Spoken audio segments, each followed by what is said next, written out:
ரொம்ப simple and டேஸ்டியான பன்னீர் butter masala எப்படி செய்யறதுன்னு பார்க்கலாம். கடாயில் கொஞ்சமாக பட்டர் சேர்த்து ரஃபாக சாப் பண்ணி வச்சிருக்க 3 வெங்காயம், கொஞ்சமாக இஞ்சி பூண்டு, 6 தக்காளி, கொஞ்சம் ஹோல் ஸ்பைசஸ், 20 முந்திரி சேர்த்து நல்லா ஒரு 2 நிமிஷத்துக்கு நல்லா வதக்கிக்கோங்க.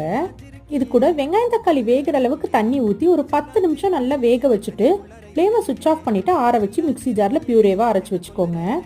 அடுத்து கடாயில் தாராளமாக பட்டர் சேர்த்து நல்லா மெல்ட் ஆனதும் லோ ஃப்ளேமில் வச்சுட்டு 1 ஸ்பூன் ரெட் சில்லி பவுடர் சேர்த்து நல்லா ஃப்ரை பண்ணிக்கலாம். இது கூட 2 ஸ்பூன் அளவுக்கு தனியாத்தூள் சேர்த்து நல்லா கலந்து விட்டுட்டு நம்ம அரைச்சி வச்சிருக்க பியூரே தேவையான அளவு உப்பு சேர்த்து ஒரு 10 நிமிஷம் கொதிக்க வைங்க. கிரேவி நல்லா கொதிச்சு திக்காய் வரும்போது நம்ம கட் பண்ணி வச்சிருக்க பன்னீர் பீசஸ், 1/2 ஸ்பூன் அளவுக்கு கரம் மசாலா, கொஞ்சமாக கசூரி மேத்தி சேர்த்து நல்லா கலந்து விட்டு ஒரு 5 நிமிஷம் கொதிக்க வைங்க. ஃப்ளேமை சுவிட்ச் ஆஃப் பண்ணிவிட்டு தாராளமாக ஃப்ரெஷ் க்ரீம் சேர்த்து கலந்து விட்டு சர்வ் பண்ணிங்கன்னா சூப்பரான பன்னீர் பட்டர் மசாலா ரெடி.